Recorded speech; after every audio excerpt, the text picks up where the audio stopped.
back to the Smart Nonsense Podcast, where we talk about smart nonsense. Friday, we got to get back to date timestamps because we're behind about a week or two. Friday, May 2nd, 2025. Happy spring. That's our weather update. Dude, to start the pod. Sprung. I don't know about for you, but for me, it has sprung. It's nice. I actually just saw a tweet. This is a live action podcast. So, this tweet from Shweta, I don't know. Her tweet is, "No one tells you that NYC is basically Disneyland for adults." That's the tweet? That's the tweet, dude. I feel really good about that tweet because I feel like I am in Disneyland. Often we talk about how in Chicago in the summer, I felt like I lived on a cruise ship. Okay. Yeah. For multiple reasons. One, because it had a really nice pool and hot tub and gym and all the facilities I needed right there. Tennis courts nearby where we could play. And I really didn't leave that. I was kind of quarantined, but I was happily quarantined. I had a beach too, right nearby. In fact, your significant other at the time, and I don't mean to bring up a significant other on the pod, but your significant other at the time really wanted to leave. She really wanted to get out of the cruise ship. And you're like, no, I like my cruise ship. We're staying in tonight. Dude.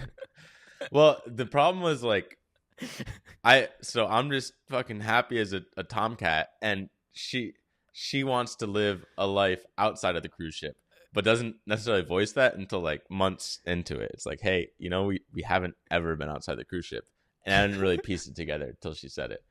So she was right. But if you like the cruise ship, stay on the cruise. Same idea here. Cruise ship to Disneyland. New York City feels like Disneyland, and to others, it would feel like a Disney cruise if they had the life that I live. Oop, I'm smashing words together. Sorry. Fucking brain will go ahead of my mouth. Back in a sec. We talked about Soho. Dude, I gotta shut down. I'm sorry. I gotta shut down. Oh my God, dude. Sorry, dude. Soho House. I'm on the pool. I go there every day now, and it's really nice. And I go swimming, and they got a little shower, so I can shower. And then I come here, and I get my reading done. I journal. It's really nice. Wait, I had a question about Soho House, but it escaped me because I started thinking about the stutter, which is like your kryptonite. It is. It flares up. It hadn't flared up for a while. Dude, I'll be so stoked when I get through a sentence in front of people without stuttering. It's amazing. Like the King's Speech out here. Yeah, you should go see a speech pathologist. No, speech therapist. The only problem is I start thinking about the words I'm saying. Right. I get too self-conscious about it.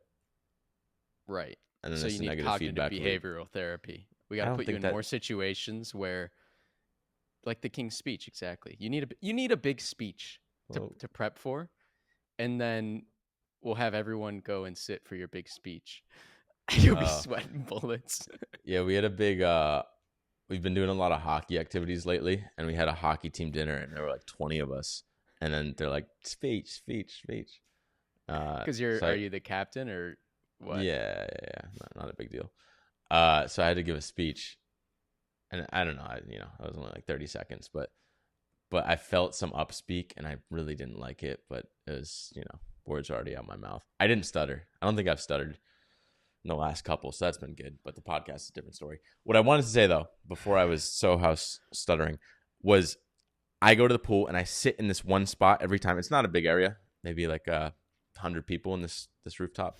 But this chick that's pretty hot on Twitter, she posted a photo, like literally of where I was sitting. It was just the one day this week that I didn't go. Pretty hot on Twitter. Like, well, she's pretty hot and she's on Twitter, and there aren't many hot people on Twitter. Okay.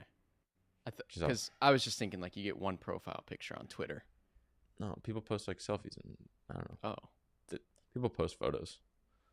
So she had posted a photo, and it was of the chair that I've been sitting in. It's like my chair. Yeah. And I wasn't there the one time. So I'm like, fuck. Oh, that's what I was going to ask you. Remember when you had like 8 leases in New York City? Yeah. You had your apartment, you had your gym, the list of 3 would be your studio. You also had your studio. Yeah, and then there's like you could probably rope in like hockey. Oh, right, the locker The, situation. You were leasing a oh, I locker. do. I am leasing a locker. I forgot about that lease. That's crazy. But yeah, then I just got a lot of stuff going on. I guess I still got that plus Soho House. Is But yesterday yeah, go to the Spaniard this weekend? tonight. Oh, You want to talk about that tweet? sorry. It's just a shot in the dark, and you're going tonight. Tonight's the night. Yeah, no hockey. I stopped going to hockey's on Friday so I could hit the span. Yeah, I got Chris. Well, that's my buddy. No last names. I got him to give the span a second shot because I think he started feeling bad. He's like, "Wow, you were really heating up," and then I shut it right down. Threw the dry ice on me. But we might be back, so that could be really good. 2 set? Got some. Probably. Well, it might be 3 set. We got another buddy that wants to come. 3 sets are really tricky. So that's really good for the game. How about you? This weekend, and then I'll tell you one thing I'm thinking about business-wise, which I already told you, but I didn't get into depth on it. I think I'm gonna bowl tonight with my sister because she asked if I want to go bowling, and the answer to that is almost always an emphatic yes. Oh, dude, this is what I'm gonna do. This is what I'm gonna do actually right after this pod and into tomorrow is I need to put together some materials to start flight school. He's becoming a pilot, baby, officially. I'm gonna get my Bose headset. I'm gonna get a logbook. I'm gonna get a little bag and start flying a Cessna 172. And then we can do these pods from the air. We can do a podcast in the air. A little Insta 360. Dude, we did a podcast in the car once driving down Pacific Coast Highway. Worst pod ever. A couple of them, actually. Actually, it was a pretty good pod, I remember. I think it was kind of funny. Yeah, I remember it being kind of funny. Remember. We've done some outside pods. I do think that's an untapped niche. Well, what was funny today is on my first million shot. Oh, and I got a bloody nose last night. I felt like you, and I kind of feel like I'm getting one right now. So, you know the feeling, right? Know. You'll just be like sitting, and then it's just wetter than normal. Here's the thing, like, okay, and you can't sniff it up. It's just like so fast. So I have this deep fear, because it's happened to me once, where we're just talking about my Soho House pool. Every time I go in the pool, your whole face is wet. So now you don't know like what's water and what could be blood. And like it's kind of like my bloody noses are water activated. So it's really dangerous. And I just like I'm just like doing this a lot in the pool. Yeah. The whole time I'm really nervous. Yeah. Every time I dive under. We'll add that to the King's Speech. We'll do the King's Speech in a pool. So I have tampons. I bring around tampons with myself now so I can put them on my nose. Dude, it was a serious I could have used a tampon. I could have used a tampon last night. I get like 1 or 2 a year now when the seasons change. Spring has sprung. Never in my life though. I went on a new med last year and I had to ask my doctor. I was like, "Hey, is my brain gonna bleed out? Because as soon as I started that med, I get bloody noses now. So what's that all about?" You don't run out. Somehow you never run out. Of blood?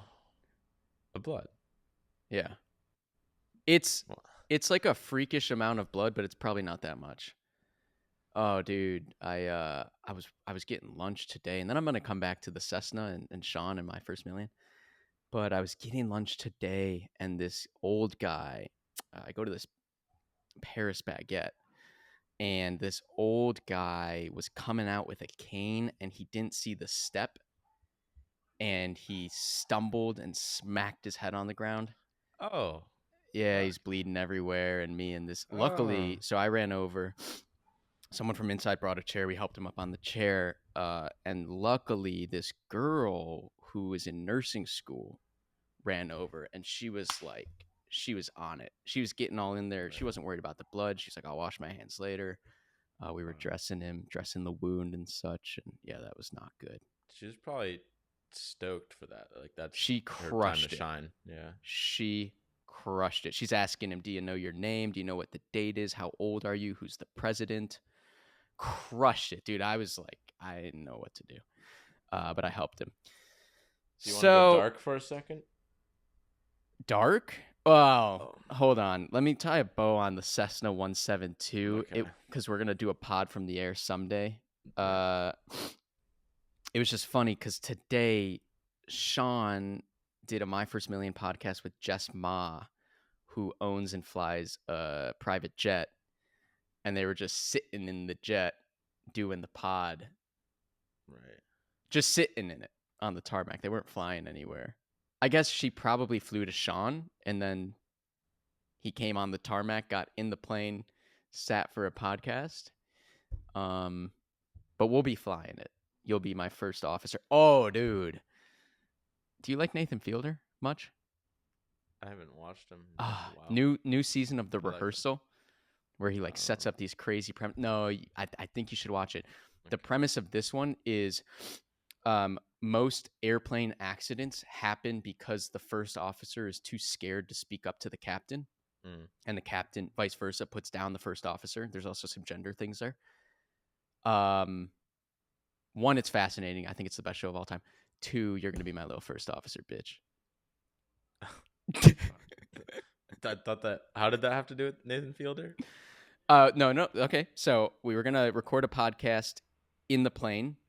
I'll be sitting in the left seat as the pilot, as the captain, and you'll be in the right seat as my first officer. That reminded me of the entire premise of The Rehearsal season 2 is all about that dynamic. And the first officer is the bitch. So, well, I got two thoughts on that. One, I remember reading a book, The Checklist Manifesto. It talked about this, where it's nice to have a checklist because now they just reference that. It's not about egos. It's just doing the checklist, which is cool. I often think about that actually on flights too. Like the reason why if you're in the middle seat, I get pissed off a lot because I'll get some fat bodies that take my armrest if I'm in the middle. So now I only got one, but you're entitled to two basically. Watch the stutter. And see, I didn't notice. It's a self-fulfilling positive feedback loop. Listen back to the audio later. So if there were a sign that's like middle seat gets 2 armrests, then I could point to that. But I got no one to point to, so I just get fucking mocked. Yeah, that'd be really funny. If in the middle back of the middle seat is like middle person gets 2 armrests, if that had to be a spoken rule. Yeah, it might be, dude. I might make my own and then fucking tape it up and be like, second point is so I'm getting kicked out of my apartment in maybe 3-4 months. So hopefully we make money so I can like get a new apartment. Roommate's taking the whole thing over? Yeah. Yeah. And so I got to find a new place. But this buddy also, like everyone kind of wants to move into my building. And there's this one place that's available and it's got like 2 floors, upstairs, downstairs. And so I'm going to live in like the downstairs. This isn't actually going to happen. But the joke is that I'm going to live down there as like the bitch. And I'm going to be in a gimp suit the whole time because I can't afford rent. What's and get approved suit? for anything. It's like fucking some like black, all black, like zipped up leather thing. Just look up like this a Channing Tatum funny little clip with him being in a gimp suit in some movie. Wait, maybe same building you're in now? No. Yeah, just in the basement. There's a 2-story thing? Yeah.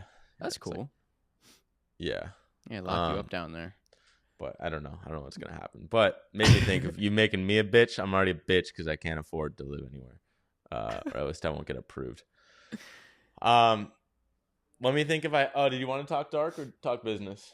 Oh, I don't know about talk dark is just some dude with the exact same bike and lock as me, like same colors and everything.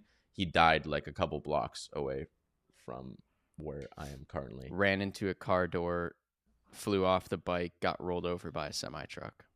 Yeah. Fucking right on. That's bad. Yeah. Well, it's funky. We got to wear freaky. a helmet. Yeah, don't wear a helmet. I'm also not in the street all that much, but like helmets are probably good. But then I look at my dad. He doesn't wear a helmet. I'm like, my dad don't wear a helmet. Why should I wear Survivorship bias. Yeah, dude, he's a psycho. But no, I'm alive. Good little. I just think about it a little bit more, so it's a good little reminder that man served his purpose. Yeah, that's the thing with like power tools.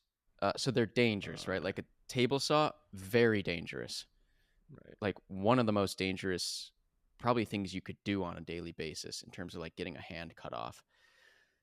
It's not like actually I'll say it's not actually super dangerous. Where it becomes really dangerous is when you get into flow, you turn off your brain and you stop remembering how dangerous it is.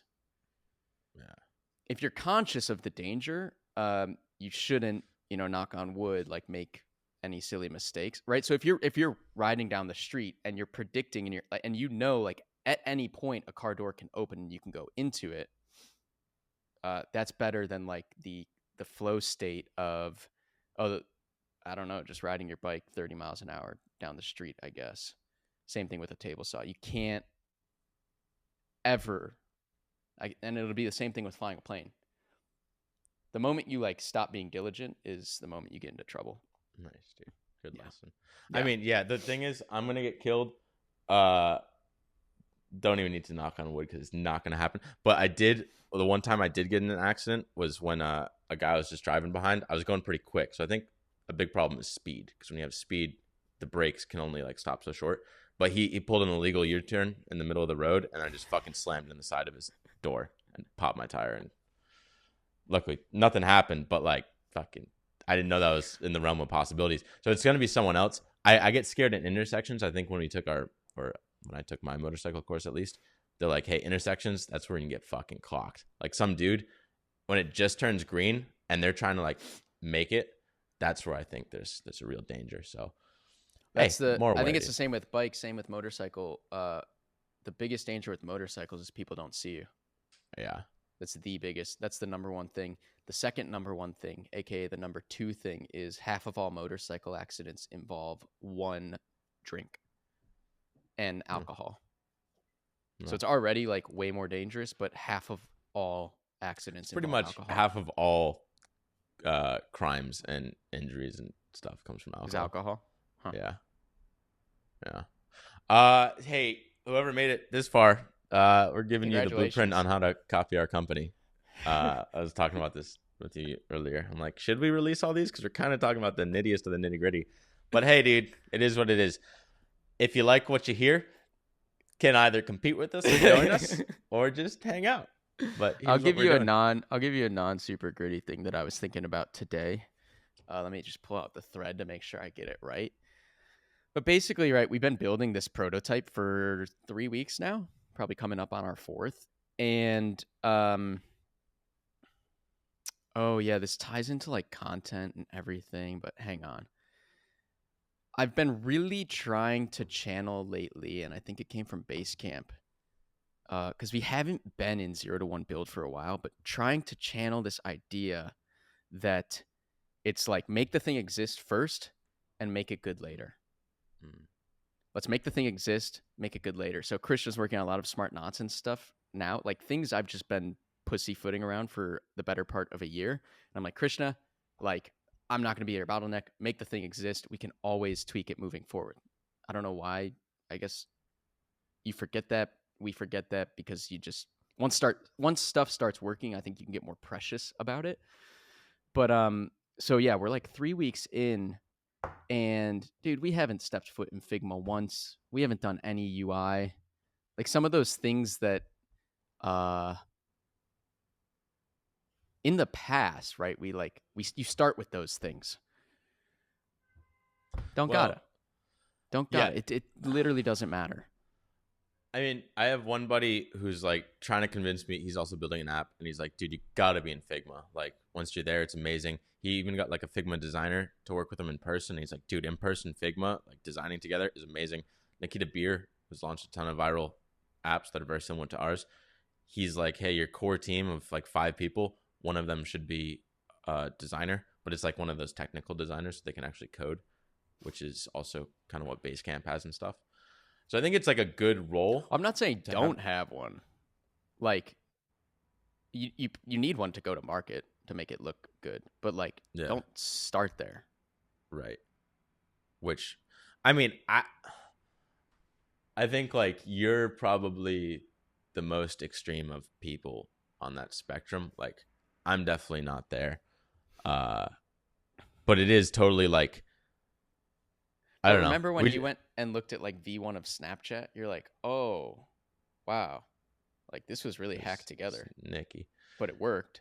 It works. Like that is the most important thing. Does it work? Right. And you don't want to lean on like UI crutches. So that's kind of what's nice. That's been a big theme as we're learning how to build a tech product, is like avoiding crutches where, for example, UI is one of them. Like UI can be a crutch for like, oh, it just looks pretty, so I'm going to like engage with it, but then I'm not going to engage long term because the game fundamentals are broken. Like build the game first and then add on UI. Same with like different features. So we're talking about, okay, we have this problem right now of, if you just join the app, for example, you go to play a game, say your buddy invited you, you have one game in there, and then the rest of the screen is blank. It's like, that is the anti-goal. Like, I will stop playing because I literally, like, I'm waiting on my buddy and I have no one else to play. We want to avoid that at all costs. So there are ways to solve this. Like, one way to solve that is build different game modes that don't require a bunch of friends. So like a solo game mode, which is kind of traditional, just studying stuff. Or maybe there's some sync game mode. But I'm like, hey, I think those are crutches. Let's just focus on how do we with the current game mode that we have, async, which functions like a Snapchat, how do we make that just the best possible? It would pretty much my internal dialogue is crazy. What's it say? Well, I don't know. I didn't like the structure of how I structure my argument there, and it just started fucking fighting me. But basically, what's it saying? Well, it's not. It's mostly just like a fan in the back of a room just booing. I was like, fuck. Boo! It's that. So should have put that over there. Yeah. It doesn't give much constructive feedback. But yeah, basically, like, what is the ideal world? The ideal world is you come into the game and you just like, you got 10 friends ready to go right off the bat that are like play all these people. Sorry. Dude, I saw that. That was a minor one. I saw that minor, dude. Because you didn't want like gate would have been too close to game, I think. So you had to switch that one. All I heard was boo, dude. we gotta figure point that is, out. You don't want a blank screen. You want a filled screen of people that you can play. And so like now our whole North Star is how do we fill that screen? And we're thinking of creative. That screen. It's not fucking awesome, dude. Here's one thing. Let me connect it back to my point. Okay. UI doesn't solve that problem. Because what'll a designer in Figma do? A designer in Figma will create a beautiful not iOS screen, beautiful UI, user interface, that shows all your friends in the home feed. But you, like testing the thing for real in test flight, you go in, you log into the app, you start a game, and you're like, I got one fucking game. This sucks. Right. And so it's all UX, actually. Yeah. And you neg me. You're like, yeah, you got no friends, bro. Get friends. Yeah. But I have friends. The game just doesn't know I have friends. Oh. So that's where like the friend finder comes in. And that's like a whole thing to build out with your contact list. 2, 3, 4. I got 5 friends right now. No, 6. Also, there might be creative things. Well, yeah, it all starts with friend finder and then we'll figure it out. But it's just really cool, like building this way. You can't get away with anything. Like the core game has to be amazing. You just focus on that. And like, it's really like having a North Star. It's the ABZ framework, which I don't know if it's a Sean Purry thing or from where you got that, but it's basically have your Z, like your North Star, which way do you want to go? What direction? Which is like, okay, we're studying a game. Okay, cool. Async game in this case. What is the B? You don't really know the B day to day. It's like, we're going to get the game today and it has hard questions and we're going to figure out our B for Monday. So it's like super fast feedback on both our side and the developer Jared's side of just like, hey, do this new feature. We're going to play it, see what's wrong. And then we're going to tweak it for the next day and just like keep looping that as fast as possible, which is really fun at the same time.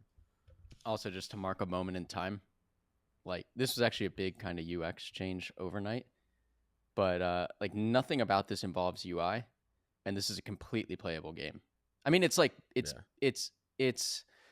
like baseline slick. Yeah. Right. It's not like totally terrible. I gotta get that on the camera. But it's just purely functional, and we can play, and it doesn't have to look pretty, and we'll make it pretty later.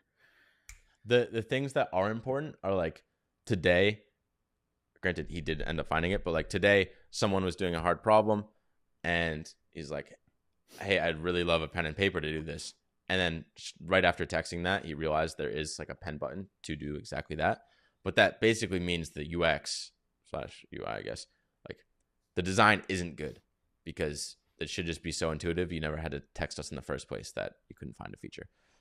So it's just fun, dude. It's really fun, and we're moving really fast. Granted, the developer Jared, he said like that's usually the case in the early days because you can make a lot of progress really quickly, but then over time, that slows down.